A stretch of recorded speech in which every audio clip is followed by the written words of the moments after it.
Assalamualaikum warahmatullahi wabarakatuh.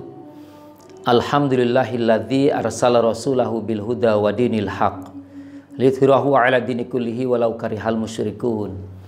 Asyhadu an la ilaha illallah wahdahu la syarikalah wa asyhadu anna Muhammadan abduhu wa rasuluhu la nabiyya ba'da.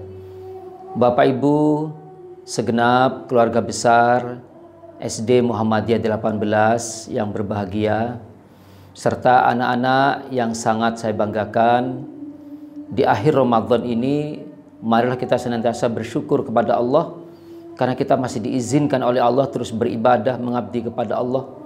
Mudah-mudahan segala rangkaian ibadah yang kita lakukan selama bulan suci Ramadan bersih dari niat apapun kecuali semata-mata liya'budun ilallah, semata-mata karena ingin dihambakan kepada Allah, dan mudah-mudahan semuanya diijabah oleh Allah SWT. Amin ya rabbal alamin. Bapak Ibu, anak-anak yang saya sayangi, di akhir Ramadan ini seharusnya kita sudah mulai merasakan adanya pembersihan-pembersihan, adanya kefitrahan yang lahir dari diri kita. Karena sesungguhnya bagi orang-orang yang beribadah di bulan suci Ramadan dengan sungguh-sungguh, maka jaminannya dia ampuni dosa yang telah lalu oleh Allah, sehingga dia seperti bayi yang baru lahir dari rahim orang tuanya. Apa kata Rasulullah?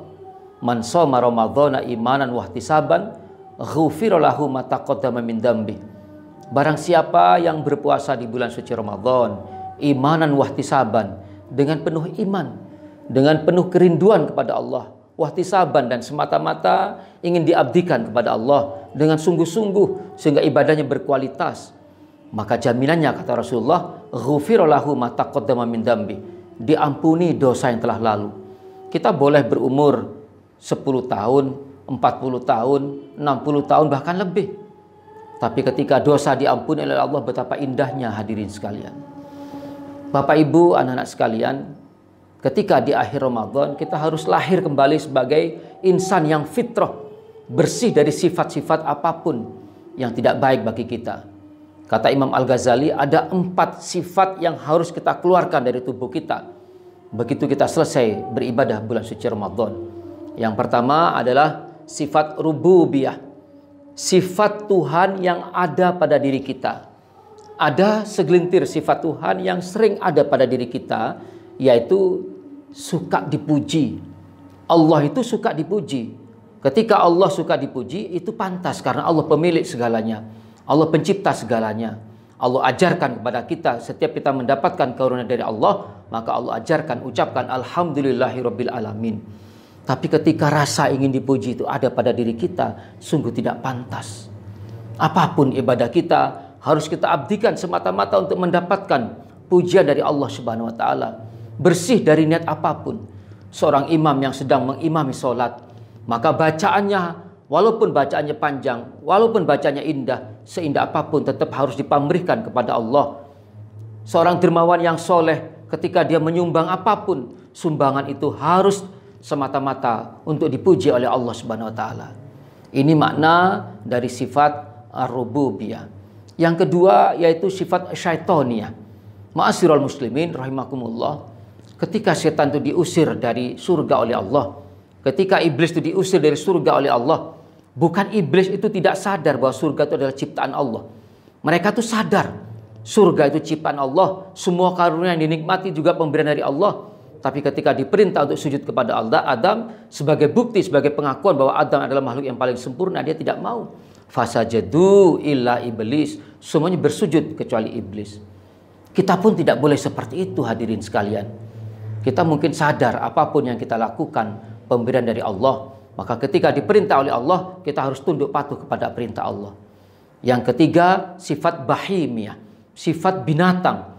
Binatang itu punya 3 sifat yang jelek. Yang pertama, binatang itu tidak mau menutup auratnya. Yang kedua, binatang itu tidak peduli dari mana dia mendapatkan makanan, apakah dari barang halal, barang haram. Manusia tidak seperti itu. Manusia diciptakan oleh Allah sebagai makhluk yang paling sempurna. Laqad khalaqnal insana fi ahsani taqwim. Manusia diciptakan dalam bentuk, dalam desain yang paling sempurna. Dan yang ketiga, hewan itu ketika menyalurkan syahwatnya, mereka tidak memperhatikan itu mahram atau bukan mahram, itu halal atau bukan tidak halal. Ma'asyiral muslimin, kembalilah kepada fitrah manusia. Yang terakhir yaitu sifat sabu'iyah, sifat suka marah, sifat membabi buta, sifat mentang-mentang merasa paling benar, asobiyah. Sifat ini harus ditinggalkan anak-anak sekalian. Oleh sebab itu hadirin sekalian, ketika kita berada pada bulan yang suci ini, maka bersyukurlah kepada Allah. Ini sebuah pertolongan dari Allah. Tidak ada satu bulan berpuasa penuh kecuali Ramadan. Tidak ada malam-malam sunyi yang dihias dengan tilawatil Quran kecuali bulan suci Ramadan. Ma'asyiral muslimin rahimakumullah, Allah tempatkan Ramadan itu di urutan ke-9 dari tahun Hijriah.